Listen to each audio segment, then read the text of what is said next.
नेपाल सीमा पर गिरफ्तार हुआ अमेरिकी स्पेशल सर्विसेज का कमांडो बिना पासपोर्ट और वीजा चोरी छुपे नेपाल भागने की ताक में था। क्या किसी बड़ी साजिश की तैयारी थी? पैरों में रस्सी और शरीर पर नाम के कपड़े, सोनाली बॉर्डर से दबोचा गया ये शख्स खुद को बताता है अमेरिकी सेना और स्पेशल फोर्सेस का पूर्व सैनिक। गिरफ्तार आरोपी जॉर्डन ब्राउन का कैलिफोर्निया से क्या है लेना देना? कहानी सुनकर आप ही हैरान रह जाएंगे।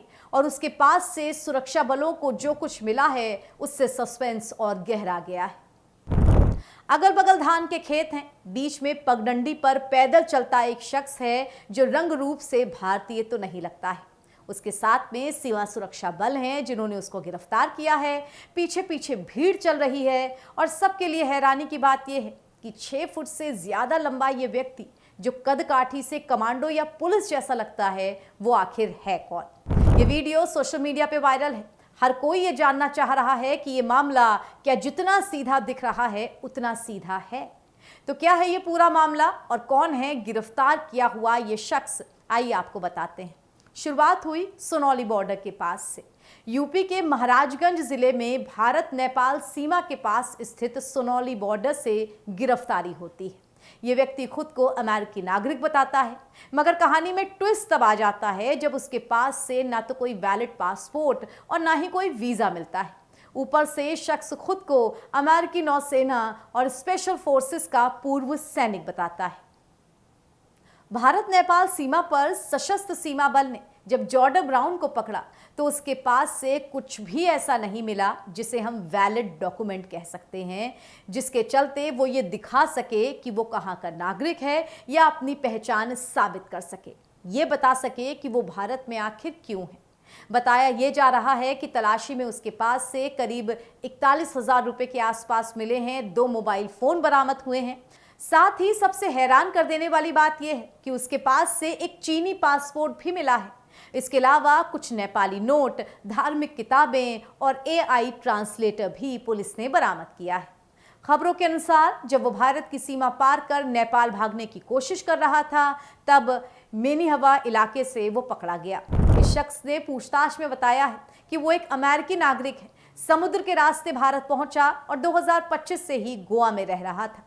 आइए आपको सुनवाते हैं कि पुलिस ने इस गिरफ्तारी पर क्या कहा है।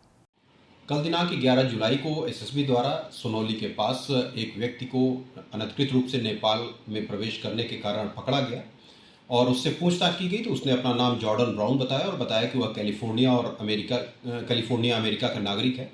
अन्य एजेंसी द्वारा भी उससे पूछताछ की गई। पूछताछ में उनके द्वारा बताया गया कि वह टूरिस्ट वीज़ा पर थाईलैंड गया था, जहां उसका पासपोर्ट गुम हो गया। फिर वह किसी माध्यम से जल मार्ग से श्रीलंका पहुंचा, जहां से 2 नवंबर 25 को वह जल मार्ग से ही भारत आया था। तब से वह गोवा में रह रहा था। आज वह नेपाल जाना चाह रहा था जब एसएसबी द्वारा उसको पकड़ा गया। उसके पास से कोई वैध प्रपत्र नहीं मिले हैं। उसके द्वारा बताए गए दावों की जांच की जा रही है कि बिना किसी वैध प्रपत्र के भारत में आने के आरोप में उसके विरुद्ध मुकदमा अपराध संख्या 68/26 अंतर्गत धारा 21/23 इमिग्रेशन एंड फॉरेनर्स एक्ट थाना सोनौली पर पंजीकृत कर अग्रेतर विधिक कार्रवाई प्रचलित। जॉर्डन ब्राउन की गिरफ्तारी के बाद उसकी यात्रा का इतिहास और नेपाल जाने की उसकी वजह, ये सारे सवाल काफी उलझाने वाले हैं। और क्योंकि लगभग 4 महीने पहले ही यानी कि मार्च 2026 में 5 यूक्रेनी और 1 अमेरिकी नागरिक को NIA ने गिरफ्तार किया था, जिन पर आतंकी गतिविधियों में शामिल होने के आरोप लगे थे। इसके बाद ये सिलसिला और ज्यादा पेचीदा हो जाता है।